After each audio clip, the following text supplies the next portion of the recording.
Yeah, so you can see it came out March 23rd, 2006, and then there's the title. I believe that the Harvard version has been downloaded over 350,000 times. Well, the United States supports Israel in a variety of ways. We give them all sorts of military and economic support, roughly $3 billion a year. Israel, despite the fact it is a relatively rich country, receives more foreign aid than any other country in the world. We veto resolutions in the United Nations all the time that are critical of Israel. Ceux qui sont contre, 14 voix pour, une voix contre. Le projet de résolution n'est pas adopté par suite du vote négatif d'un membre permanent du Conseil. Those against? Those against? Ceux qui sont contre. And the United States is actually talking about using military force against Iran. Now the question is, why is the United States so deeply concerned about Iran acquiring nuclear weapons? The reason it is that big a deal at this point in time is because of pressure from the lobby.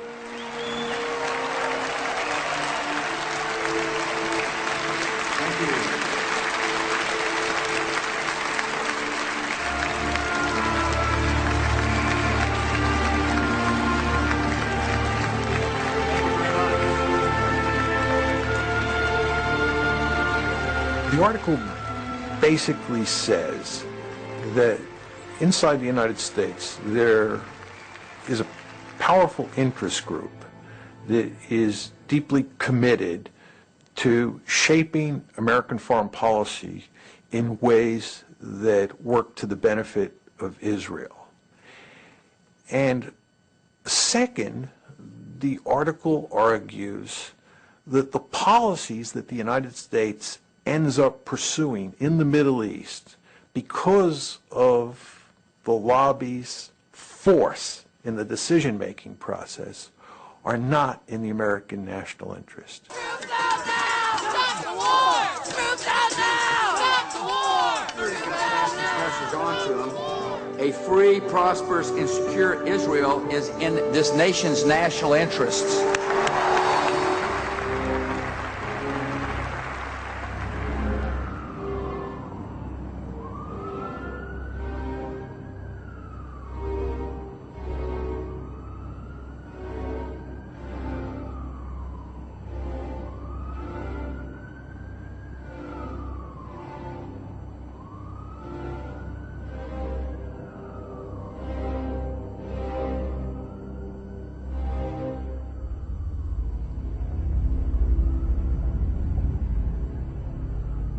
The scholarship is appalling in this piece.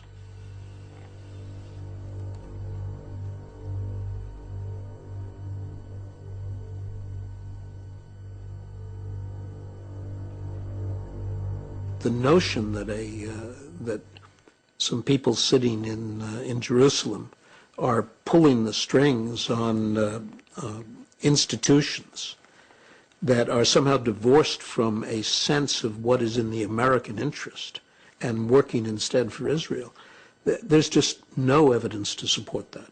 I'm really surprised that they didn't seek to protect their reputations by doing really watertight, rigorous research that they could defend. And in fact, they've been demolished. Alan Dershowitz is, I mean, there's nothing left after. So why did they go on I don't know why they did this. I don't know. Some of the things they say in that piece really made me wince, because Mearsheimer and Walt both are better academics than that report reflects.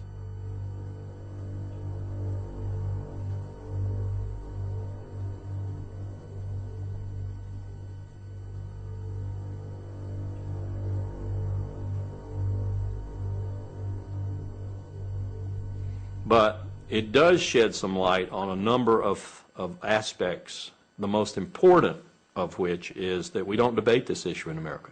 You know, you can't talk about this in America. That's the most important thing they did. The second thing they did was call into question post-Cold War, the strategic value of Israel to America. 10 years ago, you couldn't even talk about the Israel lobby. Today, we can, we do. It's explosive, it's controversial, but we do.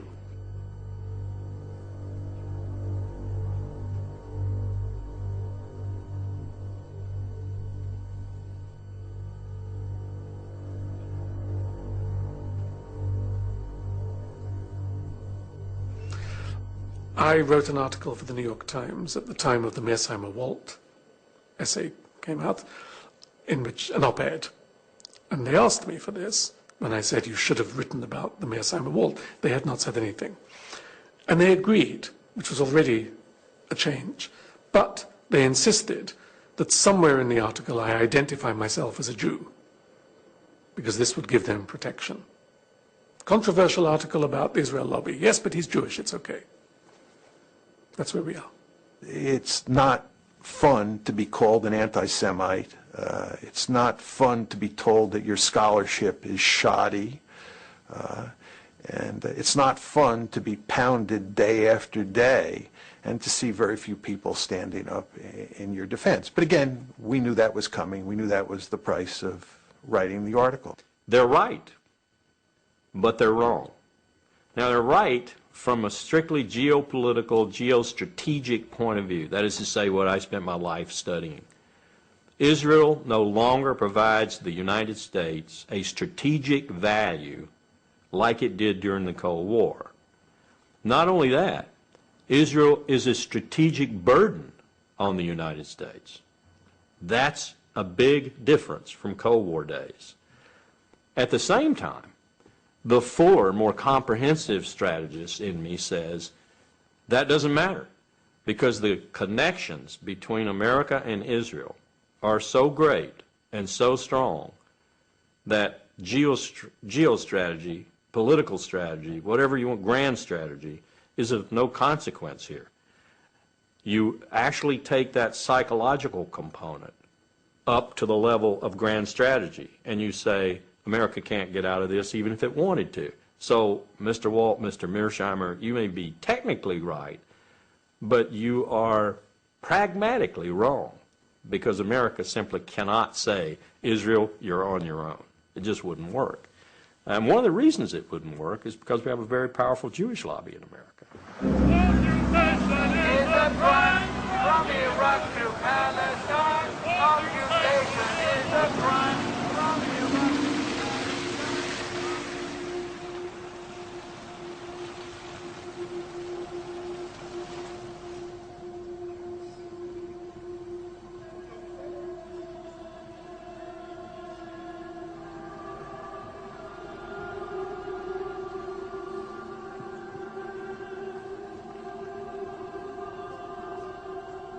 There's a new day in America between Christians and Jews.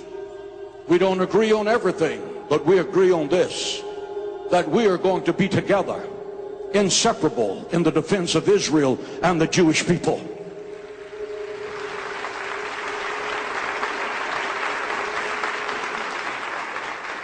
We have millions of people in the infrastructure.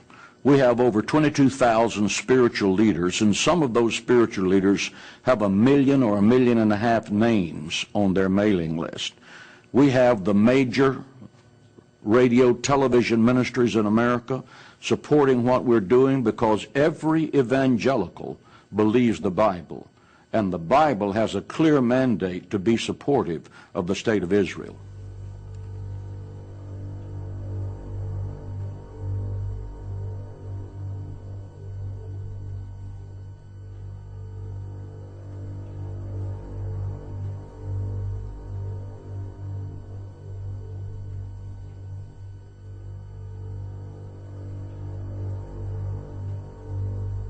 Again, there's a new Hitler, and he's the president of Iran, and he intends to build nuclear weapons, and his brazen declarations against the Jews in America have been carried on the front pages of America's newspapers. Ladies and gentlemen, we must demonstrate courage. We must demonstrate intellectual honesty. We must demonstrate the willingness to stand up and to speak out. We must act now to stop Iran before the maniacal dream of exterminating decimating the Jewish people becomes a nuclear holocaust. And I am hopeful that the American government will have the courage to help Israel in its day of adversity against tyrants. I don't think there's ever a time that you can say you have enough support. I think that our objective is to always let our elected officials know that A, we do support Israel, and that if anyone comes against Israel in a malicious way, we would do everything in our power to see that that was their last term in office.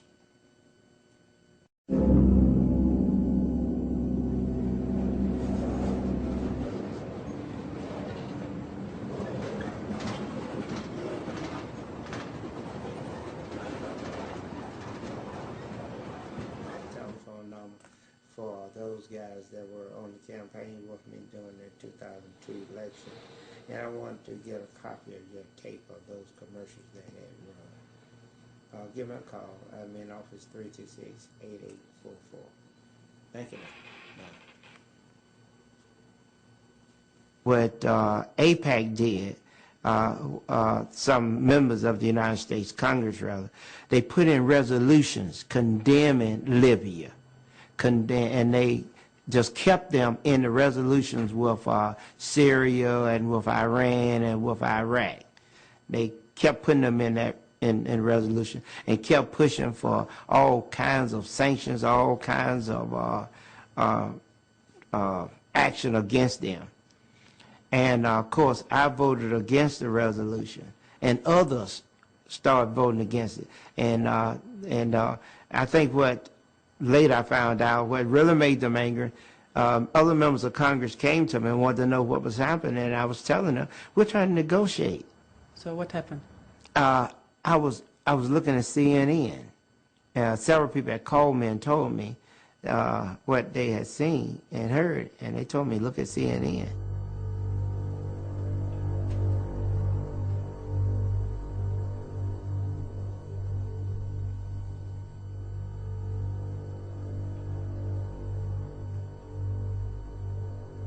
And they flooded the radio and TV with commercials. Those commercials, and you have to understand the mode that the country was in. We had just gone through 9/11, and most Americans didn't know Hussein from Gaddafi or Gaddafi from bin Laden. They didn't know the difference. They all saw them as the same. And the commercial, many commercials, put me with them, saying I supported them. Support and finance international terror network. It had image of the airplanes flying into the World Trade Center. Controversial position. I tell you, I was dropping rapidly in the polls. We had continued polling. I was dropping rapidly in the polling. I tell you, it was, you have to admit it was well planned and they executed it. The afterthought is that, my goodness, they had it together. I lost the election.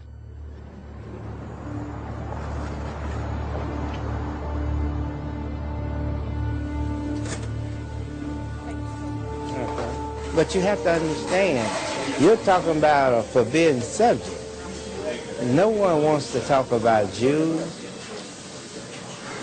It's a no-no. It's like you're talking about something that's wrong. You're not even supposed to give your opinion. So you think it's very difficult for me to even ask questions about the Israel lobby in Washington? Absolutely. Very difficult to get answers. Very difficult to get interviews. I hope you're successful. I wish you well. It's going to be rough.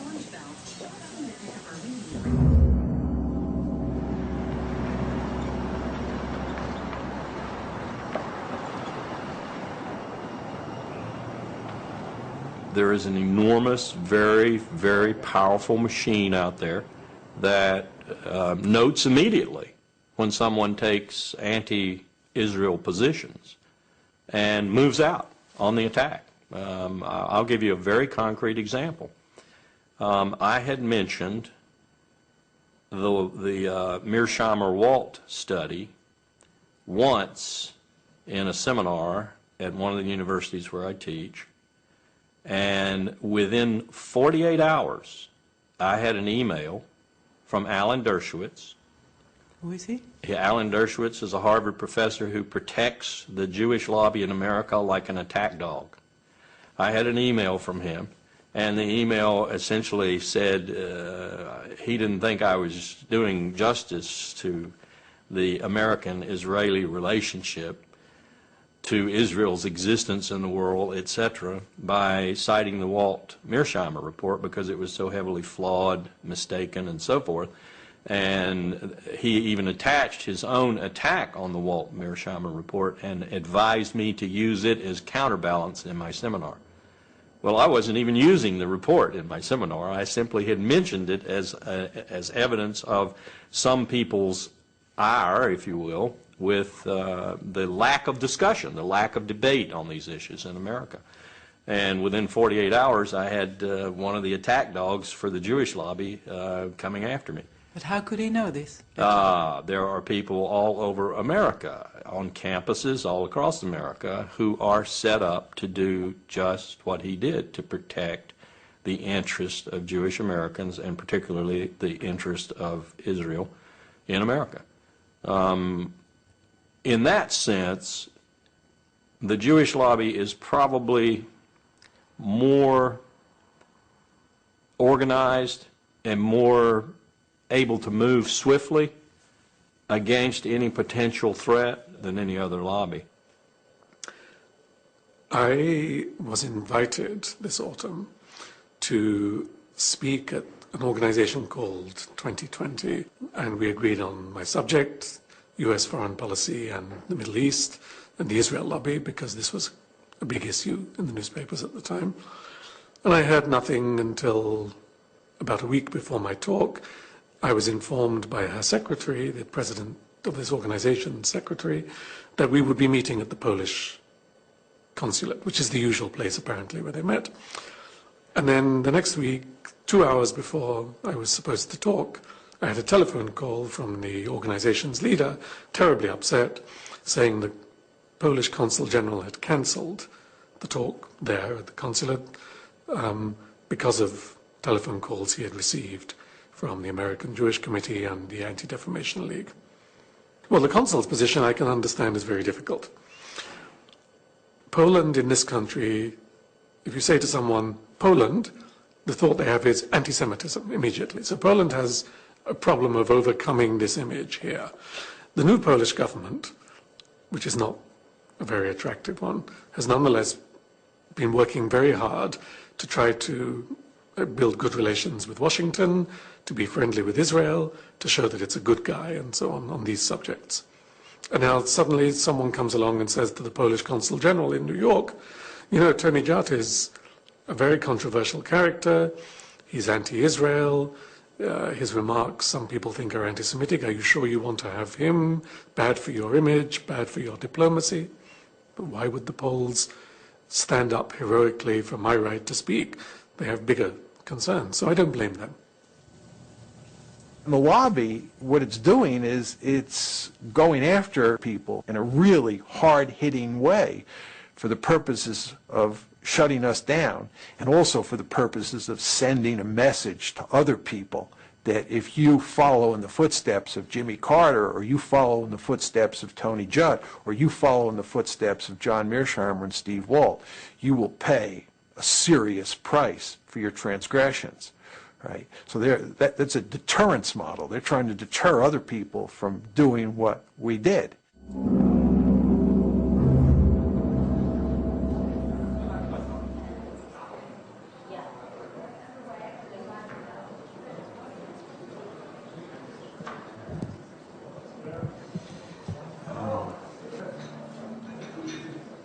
I was wondering if you can comment on the fact that in the press in the United States you are called an anti-Semite and demonizing the Jewish state concerning Human Rights Watch reporting in the Lebanon war. Human Rights Watch's fairly extensive reporting during the war, reporting that I should say focused both on Hezbollah's indiscriminate attacks into Israel and on Israel's indiscriminate bombardment in Lebanon, was met by some reflexive defenders of Israel, not with rational discourse, not with a discussion of the facts, but with name-calling, including accusations of anti-Semitism, of blood libel, of this or that. We're used to being attacked by, say, the governments who we're criticizing. But in this case, the Israeli government was actually rather quiet. And indeed, we had what you might call a reasonable dialogue with the Israeli government in the course of the war about what was happening in Lebanon. But it was the supporters of the Israeli government, principally in the United States, although to a limited extent in Israel, who came at us full force. And that was unusual, because we rarely encounter that kind of coordinated attack by ostensibly private individuals, people who had no official position with the Israeli government, but who had assumed for themselves the position of reflexively defending Israel, regardless of its conduct. It's going to be a big political fight. We'll be working in it. Thank you so much, and good luck to you, sir. Thank you. Does it matter that you are Jewish? I think in the course of the debate over the Lebanon war, it was significant because it was harder for the reflexive defenders of Israel to simply dismiss me as being anti-Semitic. It just didn't have any credibility. My father fled the Nazi Holocaust. My mother's parents fled pogroms in Poland and Belarus. I'm just not a candidate for anti-Semitism. And while there is the old kind of tired line of self-hating Jew, it doesn't describe me either, and nobody even really bothers with that kind of criticism anymore. Why? Why? Why not just let ineffective people like me do our little talking? Here we have to come back to something else. It wasn't always like this. It began in the 70s.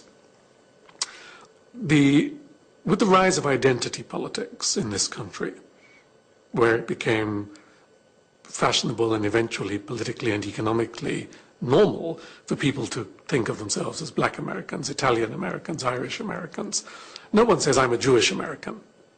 If someone says you're a Jewish American, it has a slightly uncomfortable air to it. But they have to have an identity, the sense of the need to have the same kind of cultural identity as Italian Americans or Black Americans or Hispanic Americans have, has created in the American Jewish community two external identification tags. One is Israel, and the other is Auschwitz. So to speak, one in space and one in time. To be a Jew is to be moved by the memory of the Holocaust and to identify with Israel, even if you have no personal connection with the Holocaust and you've never been to Israel, which is true for most of them. The result is that they are extraordinarily sensitive, politically and personally. It's not an invented political thing. People feel this, to any suggestion that there is criticism of Israel or forgetting of the Holocaust, because it touches the core identity of American Jews.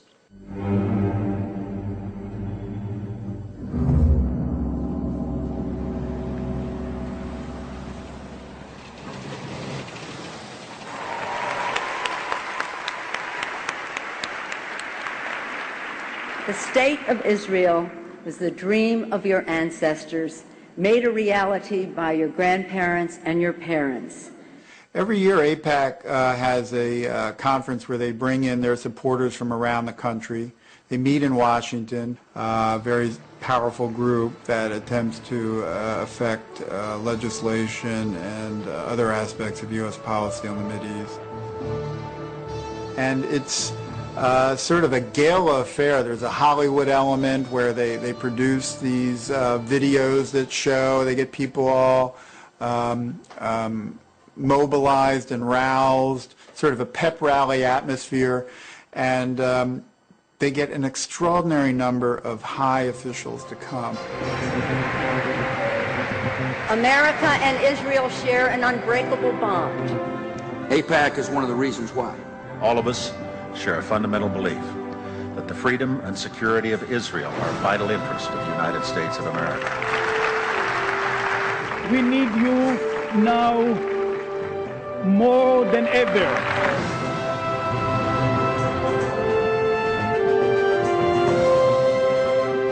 It's become like it's a ritual where the officials have to go to sort of show that they are on AIPAC's side. You know, half the Congress shows up, top administration officials, and they have a keynote speaker every year who is invariably at the very top. From Florida, Bill Nelson. From Nebraska, Ben Nelson. From Illinois, Barack Obama. From Arkansas, Martin Pryor. Can we have a picture first, please? I think I might have blinked on that one. From South Carolina, Joe Wilson. From California, Lynn Woolsey. From Oregon, David Wu. From Maryland, Albert Wynn. From Kentucky, John Yarmouth. And I also want to mention former member of Congress, AIPAC does an excellent job of constantly testing the loyalty of people in Congress to their cause. And so there's a constant stream of resolutions that get proposed on the Mideast, expressing support for Israel about something it's done, or sympathy with victims of a suicide bombing, or condemning Iran or other people in the region who are being hostile to Israel. And these become tests of sort of loyalty of people in Congress on this issue. And those who vote in the way that AIPAC wants will in many ways be rewarded ultimately with campaign contributions from people sympathetic to AIPAC. AIPAC itself does not give money, but they sort of, this whole series of votes and their very careful cataloging of how people vote very much affects where people make decisions about who to give the money to. Money does not flow into a particular congressman's coffers or a senator's coffers unless he supports positions taken by the lobby. That's their first, I think, major influence is money. And this administration is awash in money, more so probably than any administration in American history. For 2 months, we've been trying to get in contact with Congress people who voted nay to certain of the bills that were supported by AIPAC, but nobody wanted to speak to us. Is that normal? Yeah, this is an issue where a congressperson will see no gain to be made by speaking on it. Just even voting against AIPAC's recommended positions is perilous for them, because it can lead to a reduction in campaign funds. It can create all kinds of problems in their home district. But they voted nay. I mean, they did. But they don't want to go even more public about it. A film clip in particular, can you imagine a campaign opponent using that? It could become the basis of a negative campaign ad. And look, this person is against Israel's interest. So whenever I have spoken to people on Capitol Hill about this, it's almost always on a not for attribution basis.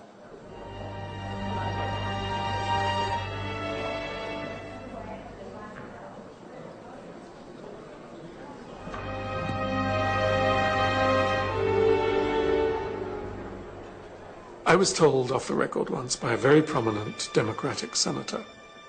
We were at a meeting in Paris, and it was late in the evening. We were sitting in a hotel. He was talking about the Middle East, and he was saying things about Israel which were very similar to the criticisms that I would make. And so I said to him, "But you never say these things in the Senate. Why not? Is it because you're worried about the Jewish vote?" He said, "Forget it. It's nothing to do with the Jewish vote. I come from a state, I can't tell you where, because otherwise, where there are very few Jews, and they're all going to vote for me anyway, so it doesn't matter. So it's not the Jewish vote, that's not the issue. It's not money, I don't get money from the Israel lobby, that's not the issue." But he said, suppose that I walk onto the Senate floor and say in a moving speech why we need to take our distance from Israel and understand better what has happened to the Palestinians. Maybe I would win 5-10 senators over to a general motion criticizing Israel, maximum. He said, but that's all I could get.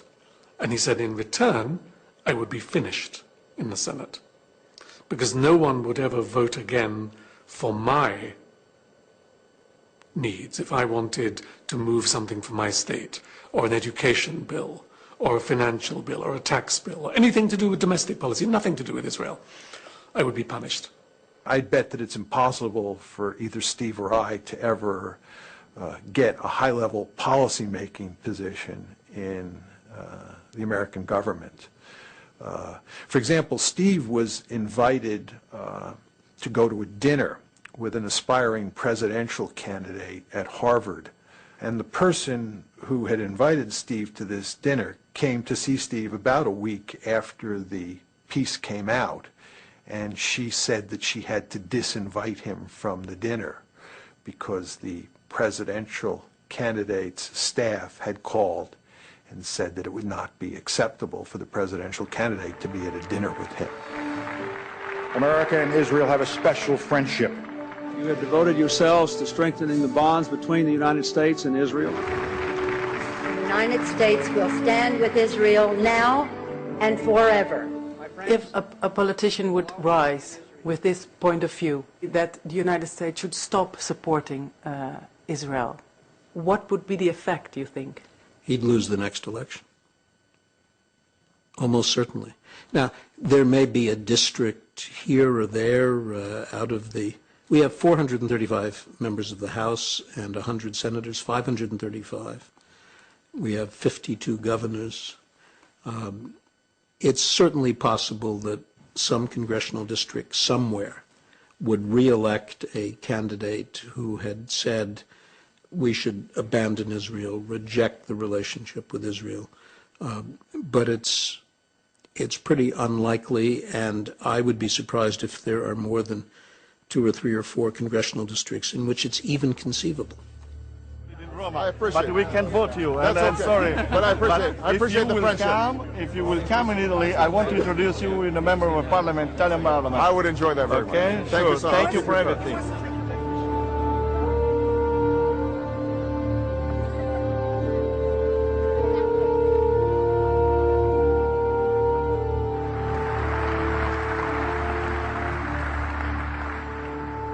Friends owe it to friends to be as candid as possible. So let me say that a precipitous American withdrawal from Iraq would be a disaster for the United States and the entire Middle East. A sudden withdrawal of our coalition would dissipate much of the effort that's gone into fighting the global war on terror and result in chaos and mounting danger. And for the sake of our own security, we will not stand by and let it happen.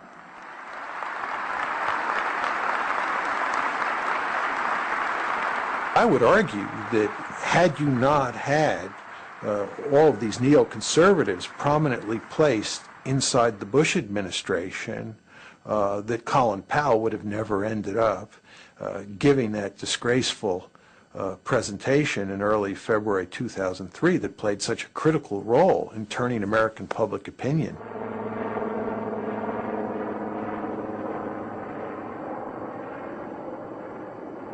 This is an important day for us all as we review the situation with respect to Iraq and its disarmament obligations under UN Security Council Resolution 1441. I realized as I watched it there at the UN Security Council for the first time, because every time I watched it before, I was, running around trying to get things changed, do this, do that, talking about the graphics and everything else. But there in the UN Security Council, I sat down quietly and watched Secretary Powell make his presentation. My colleagues, every statement I make today is backed up by sources, solid sources. These are not assertions. What we're giving you are facts and conclusions based on solid intelligence. As I show you these images, I will try to capture and explain what they mean, what they indicate to our imagery specialists. Let's look at one. The 4 that are in red squares represent active chemical munitions bunkers. I wouldn't go to war based on that. That's what I told myself. I would not go to war based on that. Most of it could be interpreted different from the way we were presenting it. As these drawings, based on their description, show, we know what the fermenters look like. We know what the tanks, pumps, compressors, and other parts look like. And we know a great deal about the platforms on which they are mounted.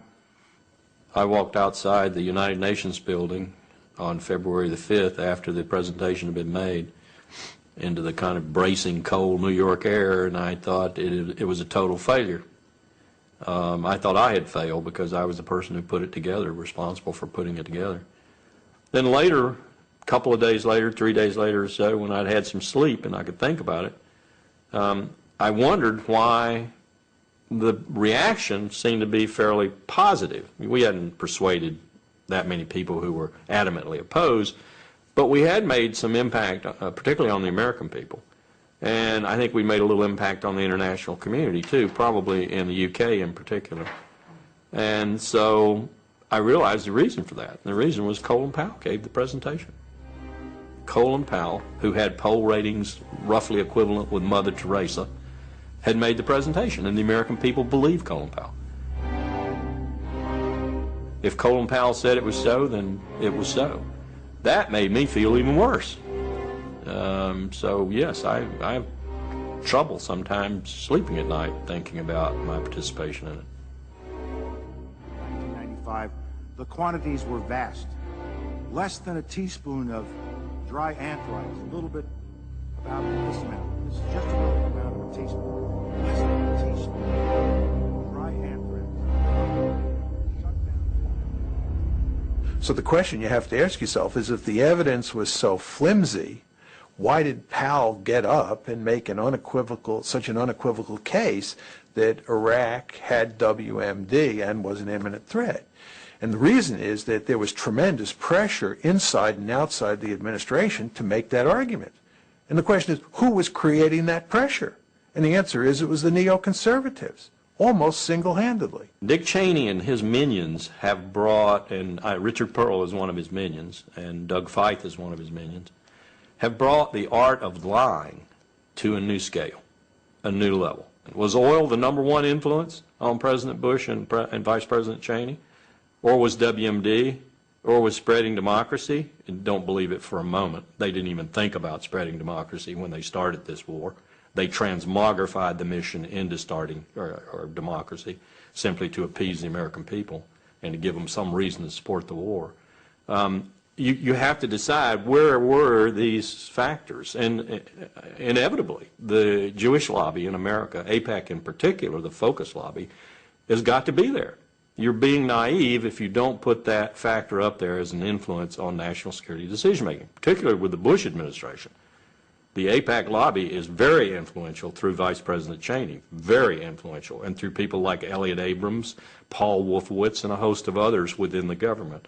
And of course, you don't want to lose sight of the fact that the Israeli government was also feeding the United States government intelligence, which said that Iraq had a serious WMD capability and was an imminent threat. There's an Israeli general named Shlomo Bram who has written a piece on this, which says, in effect, that Israel was a full partner in this scheme to convince the public in the United States and around the globe that Iraq was an imminent threat. Iraq was not an imminent threat. The fact is that even if Saddam had had nuclear weapons, there was nothing you could do with them, right? But you could not make those arguments at the time in the United States. It was very, very hard to get them out into the public domain and for them to get any traction. Do you agree with Mearsheimer and Walt that the influence of the pro-Israel lobby was important for going to war with Iraq? I do, but I would not have presented it the way they did, because I think that they underestimate ideas and they underestimate, if you like, emotions. They're very cold and realistic in their view of politics. And for them, since the going to war with Iraq is absolutely crazy, and it was pretty obviously crazy for many of us before, there must have been some pressure to do something so irrational. And of course there was. But they underestimate other factors. The illusion, for example, that we could have control of Iraq's oil and of the strategic region. The belief, which is a deep American belief, which was not invented by the Jewish lobby, that America knows how democracy should work and is an example to the world and has a moral duty and certainly a right to bring this example to the world. And it's all mixed together. So ideals, belief about American exceptionalism, American duties, American provincialism, not knowing about what's going on outside, and Israeli pressure. Yes. The suggestion that that the Israeli lobby, as he describes it, is in effect operated by the Israelis and reflects Israeli preferences is simply wrong and can be shown to be wrong. So you don't feel part of an Israeli lobby? No, I'm not part of an Israeli lobby. I have my own views. I'm sympathetic to Israel, as most Americans are sympathetic to Israel. I'm not incapable of being critical of an Israeli policy that I don't like. But the main point is that it is not the Israeli government that shapes the thinking of Americans who are pro-Israeli. Richard Pearl would probably say, in response to your question, if you got the truth out of them, Israel's interests and America's interests are the same. And so if I'm an advocate for Israel's interest, I'm an advocate for America's interest. And I would say back to them, again as a strategist, bullshit. No two countries in history, and no two countries in the future in history, I will predict, will ever have coincidental national interest all the time. No way.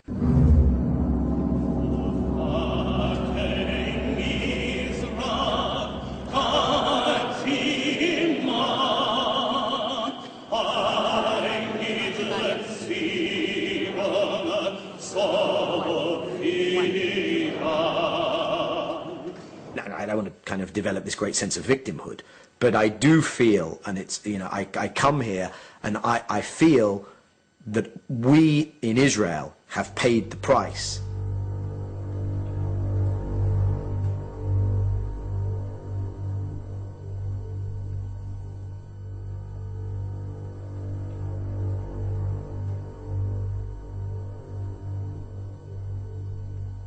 American Jews, surprise, surprise, are liberal Democrats when it comes to most issues, including the Middle East. So when you poll American Jews, they're for the peace process and they're for American engagement and they're for a two-state solution. And we did the Geneva Initiative and they were in favor of that as well.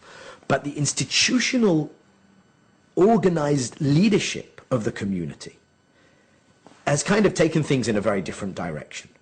And I do feel that for their own reasons, reasons that I understand, reasons that are not unique to the Jewish diaspora in America, reasons that are prevalent in many diaspora politics around the world. It's to do with my identity in a diaspora, it's to do partially with guilt, it's to do with my own political role in my new host community, etc., etc.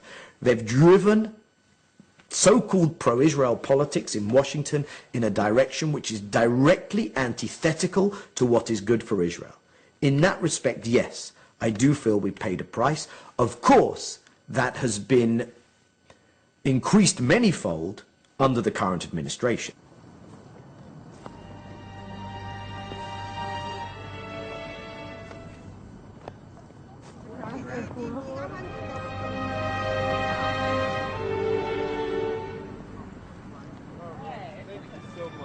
America has become part of the Israeli victim narrative. It began, I think, in the 70s, when one of the ways in which the African American community could begin to get amends for slavery and the consequences of slavery was by emphasizing that it was a victim of history. That even if you didn't do it, history did it. Your grandparents did it. It's not a personal responsibility, but there's a cultural debt.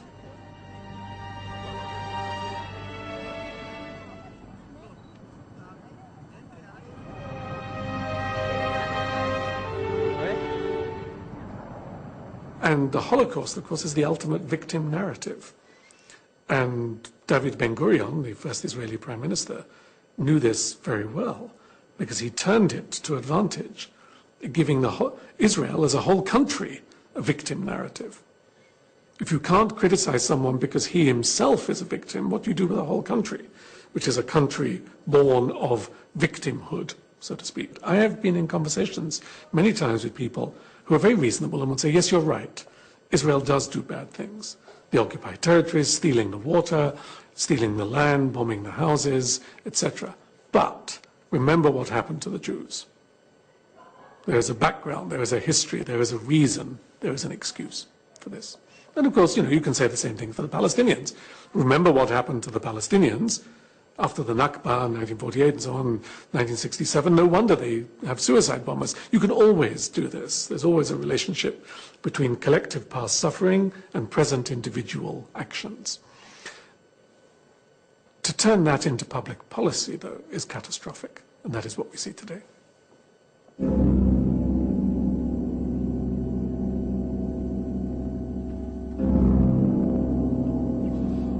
The what if. The what if this particular view of the Israeli interest and of the shared Israeli-American interest, which of course someone like myself would see as absolutely antithetical to my understanding of Israel's interests, if that particular view is continued to be bulldozed onto the American public and political leadership, what if there's a backlash? And the kind of backlash that I think can be envisaged is the kind of backlash whereby eventually enough of the American public, and eventually by extension their elected public officials, turn round and say, we need to disengage from our overstretch in the Middle East. Could be that as a consequence of what happens in Iraq and what happens in Iran, that people become very angry with our relationship with Israel, and there's just an upsurge of public opinion.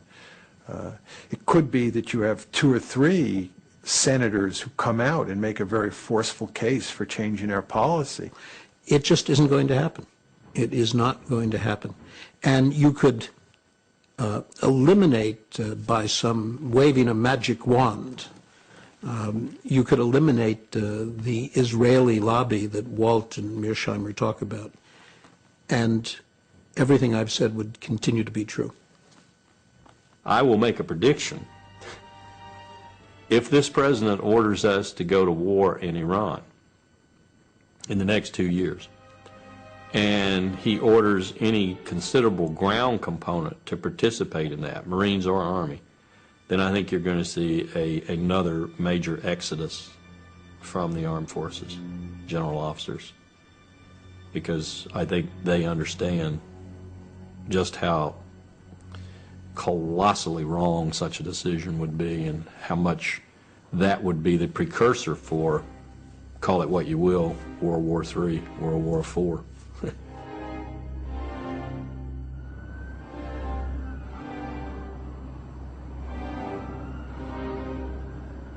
Remember the Roman Empire. For a long, long time, the state of Judea behaved in ways which annoyed the Romans but didn't do them any harm. At the point at which they were becoming a nuisance, the Romans turned against them, destroyed their temple, wiped them out, and told them, an empire has bigger concerns than you. This is what Israel faces in the next 25 years. The risk that the American empire will say, wait a minute, you don't matter to us so much. Either because we need oil more than we need you, or because oil is no longer important. Doesn't matter, both has the same effect. You are more trouble than you are worth, and the issue of the Holocaust and anti-Semitism is declining with the demographic move to the next generation. This is a catastrophe for Israel, because Israel has no other friends in the world.